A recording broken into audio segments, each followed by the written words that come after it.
Shalom, shalom, bien-aimés dans le Seigneur Jésus-Christ. Le Seigneur Dieu que nous adorons ici à Mukulu Télévision est bon. Il est aussi fidèle. Dans sa fidélité éternelle, Dieu veut que tu t'accroches à lui. Souvent, on est accroché aux choses du monde.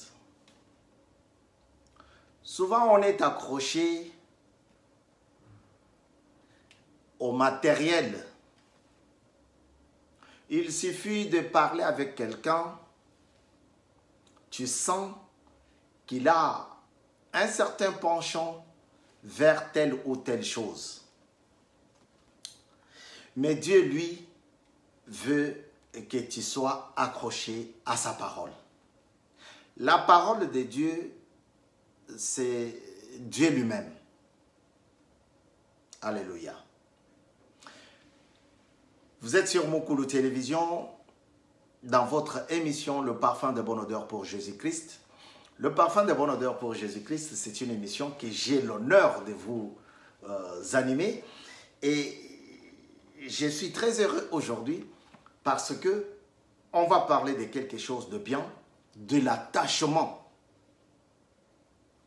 au Dieu du salut. Alors, sans plus tarder, prenez vos Bibles.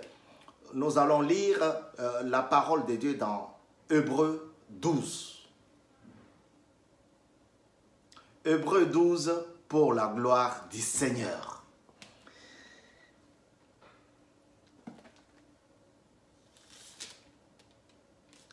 Comme d'hab, on ne va pas lire tous les chapitres puisqu'on n'a pas assez de temps. Et vous pouvez commencer le début jusqu'à la fin. Moi, je vais commencer à partir du 18e verset. 18e. Du 18 au 29. Alléluia. Je vais lire au nom du Seigneur Jésus. Le titre, c'est « Persévérer dans la vie chrétienne ».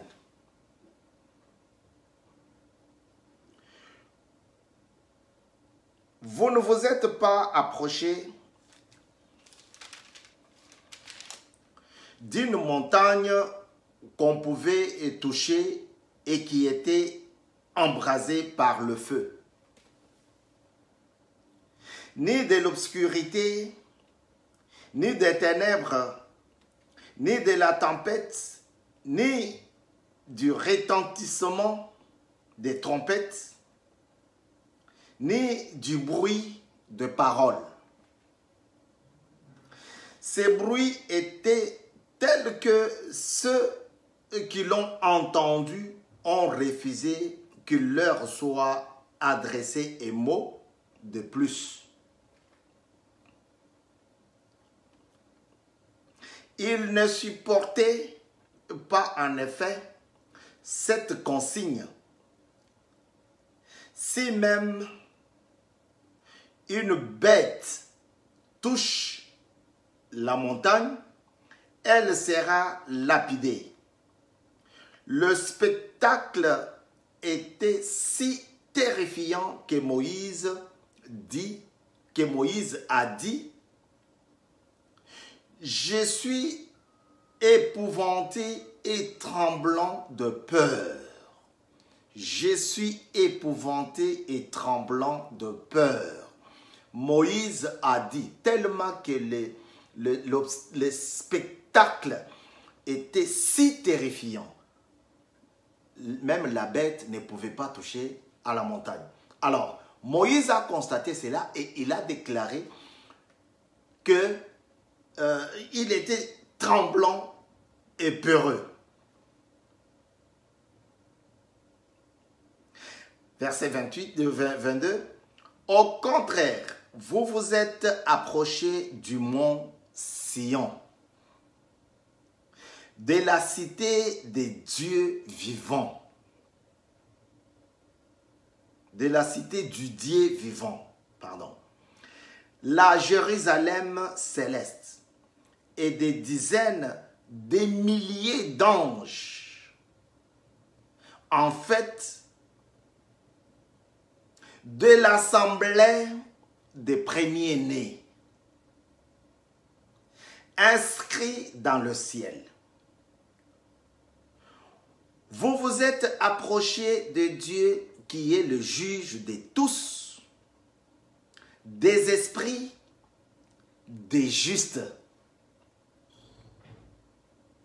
parvenus à la perfection de Jésus-Christ, qui est le médiateur d'une alliance nouvelle et du sang purificateur, porteur d'un meilleur message que celui d'Abel.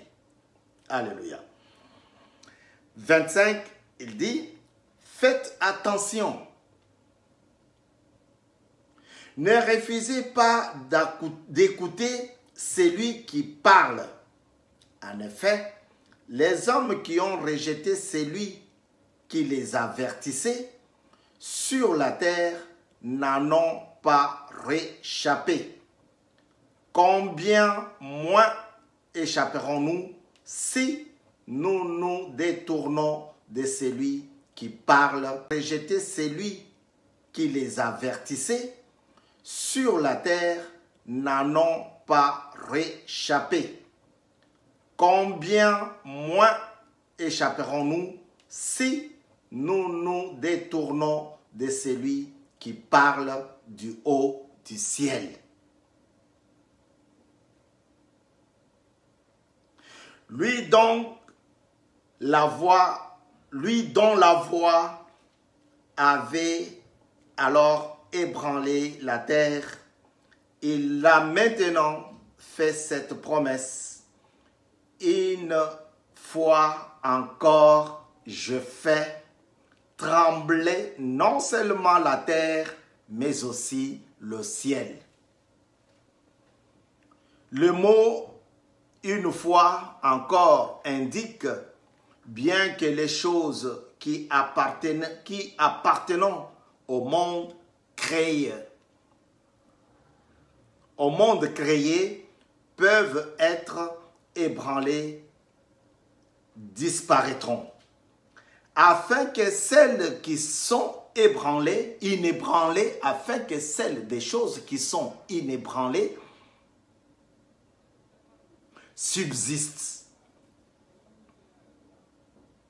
C'est pourquoi, puisque nous recevons un royaume inébranlable, attachons-nous à la grâce qui nous permet de rendre à Dieu un culte, qui nous permet de rendre à Dieu un culte qui lui soit agréable. La grâce qui nous permet de rendre à Dieu un culte qui lui soit agréable. Avec respect et avec piété. Verset 29. Notre Dieu est en effet un feu dévorant. Je reprends le verset 28. C'est pourquoi attachons-nous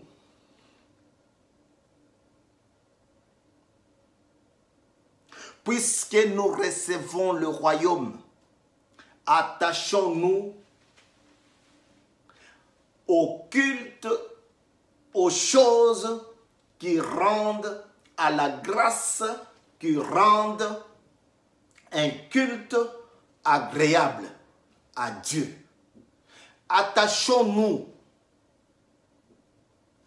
aux choses, à la grâce qui fait de nous des bons fils, des bons enfants qui adorent leur père malgré la souffrance, malgré la chicotte, malgré la turbulence sociale, que cette grâce puisse nous pousser à adorer l'Éternel, attachons-nous.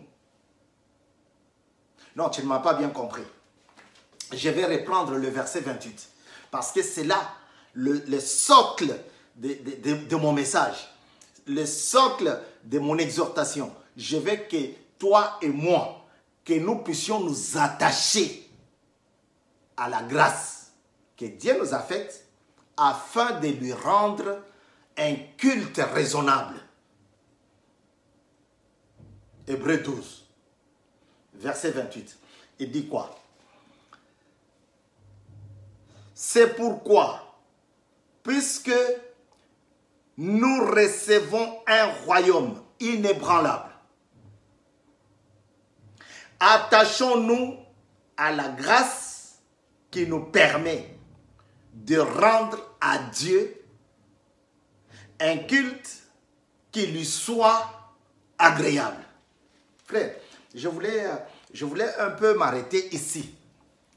Dieu explique ici, par le canal de son messager, il dit, nos parents nous chicotaient, nous corrigeaient, nous punissaient.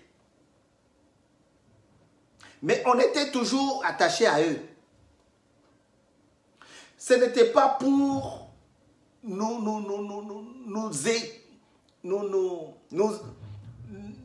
enlever sur la bonne voie. Ce n'était pas pour nous dérouter, voilà le terme, voilà, nous dérouter de la voie. Non, c'était pour que nous devenions des personnes matures, des responsables, pouvant savoir se prendre en charge. Voilà pourquoi ils nous chicotaient des fois. Hé, va à l'école, toi. À un moment donné, on était toujours attachés à eux. Maintenant, Paul, je sais bien que c'est lui, je crois bien que c'est lui. Il dit aux Hébreux, à travers ce chapitre, il dit, puisque nous sommes de ceux-là qui ont reçu le royaume, puisque Dieu nous a fait grâce. La grâce, c'est une faveur imméritée. C'est quelque chose que tu n'as pas souffert pour en avoir. Tu n'as pas trop travaillé comme ça a été le cas en Égypte avec les enfants d'Israël. Ce chapitre, il dit, puisque nous sommes de ceux-là qui ont reçu le royaume. Puisque Dieu nous a fait grâce. La grâce, c'est une faveur imméritée. C'est quelque chose que tu n'as pas souffert pour en avoir. Tu n'as pas trop travaillé comme ça a été le cas en Égypte avec les enfants d'Israël. Non, ça c'est arrivé comme ça. Donc là où tu entends quelqu'un dire, non, c'est arrivé comme ça, je ne m'attendais pas. C'est ça la grâce.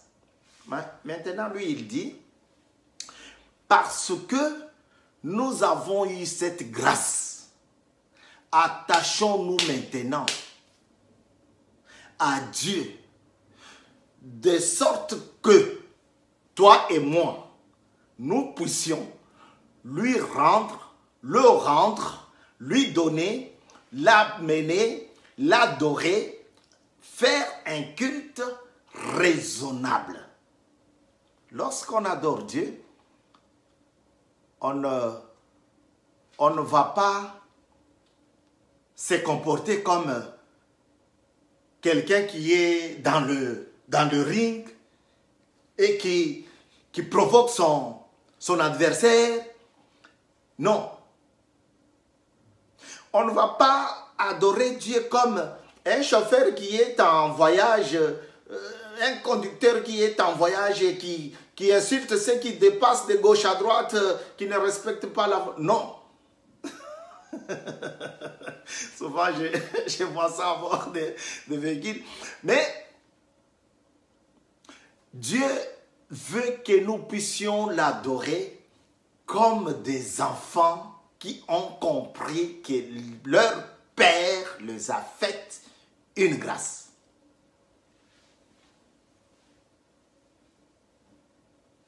Puisque toi et moi, nous avons quitté le mal, nous avons quitté le stade, le cercle, le club de moqueurs, et que maintenant, nous sommes dans la maison glorieuse de l'Éternel Dieu vivant, Dieu du ciel, le Père Tout-Puissant, le Maître de l'univers, c'est lui qui détient entre sa main le monde entier.